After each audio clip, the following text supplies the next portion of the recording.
CM Revanth Reddy ఒక పార్టీలో గెలిచి మరో పార్టీలోకి వెళ్లే వారిని రాళ్లతో కొట్టండి అంటూ స్వయంగా ఇప్పటి ముఖ్యమంత్రి నాటి కాంగ్రెస్ ఎంపీ రేవంత్ రెడ్డి ఎన్నికల ప్రచార సమయంలో పదే పదే ప్రస్తావించిన అంశం ఇది. కాంగ్రెస్ పార్టీలో టికెట్లు పొంది గెలిచిన వాళ్ళు పార్టీ ఫిరాయిస్తే రాళ్లతో కొట్టి చంపండి. కానీ అధికారం అందగానే సీన్ రివర్స్ అయిపోయింది. ఏ పెద్ద మనిషి అయితే పార్టీలు మారే వ్యక్తులపై ఘోరంగా మాట్లాడాడో ఇప్పుడు అదే మనిషి పూలు చల్లుతూ మరి రండి బాబు రండి మా పార్టీలోకి వచ్చేయండి అంటూ రోజు ఎవరినో ఒకరిని చేర్చుకుంటూ పూర్తిగా యూటర్న్ నాయకుడిగా మారిపోయాడు. ఒకరు కాదు ఇద్దరు కాదు ఏకంగా 9 మందిని ఇప్పటికే చేర్చుకుని ఇంకా చేరికలపై గోడ మీద పిల్లిలా కాచు కూర్చున్నాడు. ప్రజలిచ్చిన తీర్పును గౌరవించకుండా ప్రజల పక్షాన నిలబడాల్సిన ప్రతిపక్ష పార్టీ గొంతు నొక్కుతున్న ఈ ముఖ్యమంత్రిని ఏమనాలి? అధికారం వస్తే ఒక మాట లేకుంటే మరొక మాట అన్న సందంగా తయారైంది రేవంత్ రెడ్డి పరిస్థితి. చూసిన ఆంబోతులాక మైసమ్మ పోతులు ఉంటాయి కదా, అట్లా మన మీద బీఆర్ఎస్ వాళ్ళు బీజేపీ వాళ్ళు పడగొడతాం అంటారు. ముఖ్యంగా తెలంగాణ ముఖ్యమంత్రిగా బాధ్యతలు చేపట్టాక అనేక సభల్లో లేదా మీడియా ముందు ఆయన మాట్లాడిన మాటలు, ఇచ్చిన వాగ్దానాలు, చేసే కార్యక్రమాలు పోసగుచ్చినట్టు బల్లగుద్ది మరీ చెప్పేవారు. అందుకే అప్పటికే కేసీఆర్ పాలనపై అసంతృప్తితో ఉన్న ప్రజలు రేవంత్ వైపు మొగ్గు చూపారు.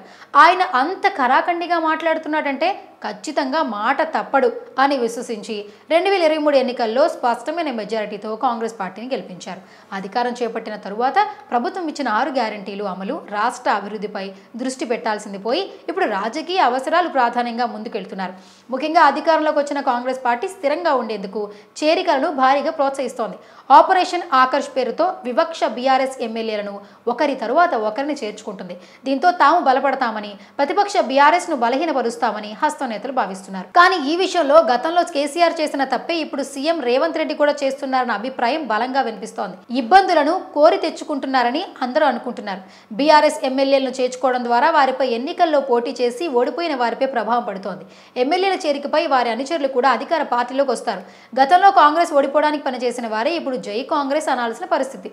ఈ నేపథ్యంలో ఇప్పటికే కొన్ని నియోజకవర్గాల్లో అసంతృప్తి రాజుకుంది. ఇదే సమయంలో మొదటి నుంచి కాంగ్రెస్ లో ఉన్న వారికి కొత్తగా పార్టీలోకి చేరిన వారి మధ్య పోటీ నెలకొంది. నామినేటెడ్ పదవుల కోసం పోటీ పడతారు. ఇది పాత కొత్త నేతల మధ్య వైరానికి దారితీయడం ఖాయంగా కనిపిస్తోంది. రాజకీయాల్లో ఇప్పుడు విలువలు అన్న పదానికే స్థానం లేదు.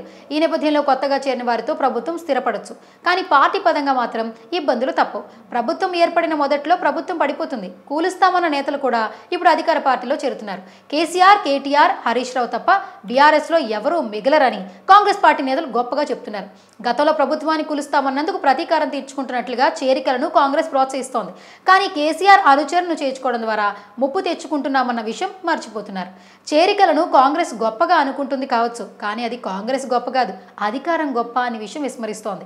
కాంగ్రెస్ విపక్షంలో ఉన్నప్పుడు ఒకరు కూడా చేరలేదు. ఇప్పుడు చేరుతున్నారంటే అది కేవలం అధికారం కోసం మాత్రమే. ఇప్పుడు చేరుతున్న వారు కూడా అధికారం అనుభవించడానికే. ఎన్నికల సమయంలో టికెట్ ఇస్తేనే పార్టీలో ఉంటారు, లేదంటే మళ్ళీ వారు కేసీఆర్ పంచనో ఇంకో పార్టీలో చేరడం ఖాయం. ఇలాంటి చేరికతో బీఆర్ఎస్ ఇప్పుడు బాగా నష్టపోవచ్చు. కానీ రేపు కాంగ్రెస్ కూడా ఇదే పరిస్థితి రావచ్చు. ముఖ్యంగా ఎన్నికలకు ముందు వరకు కూడా రేవంత్ రెడ్డి మాట్లాడుతూ ఒక పార్టీలో గెలిచిన ఎమ్మెల్యేలు పార్టీ మారితే రాళ్లతో కొట్టి చంపమని, రాజీనామా చేయకుండా చేరితే ఓళ్ల నుంచి తరిమి కొట్టమన్న వ్యాఖ్యలను ఇప్పుడు ప్రజలు ఏ విధంగా అర్థం చేసుకోవాలి? రేవంత్ రెడ్డి మాటలకు విలువ లేదనా, లేక నిజంగానే ఇప్పుడు రాజీనామా చేయకుండా కాంగ్రెస్ లో చేరుతున్న ఎమ్మెల్యేపై విరుచుకుపడమనా? అది ఆయనకే తెలియాలి. మరోవైపు రాహుల్ గాంధీ ఒక చేత్తో రాజ్యాంగాన్ని పట్టుకుని ఫిరాయించిన ప్రజా ప్రతినిధులను స్వయంచాలకులుగా, అనర్హులుగా ప్రకటించేందుకు వీలుగా రాజ్యాంగంలోని 10వ షెడ్యూల్ను సవరిస్తామని పెద్ద ఎత్తున ప్రసంగించారు.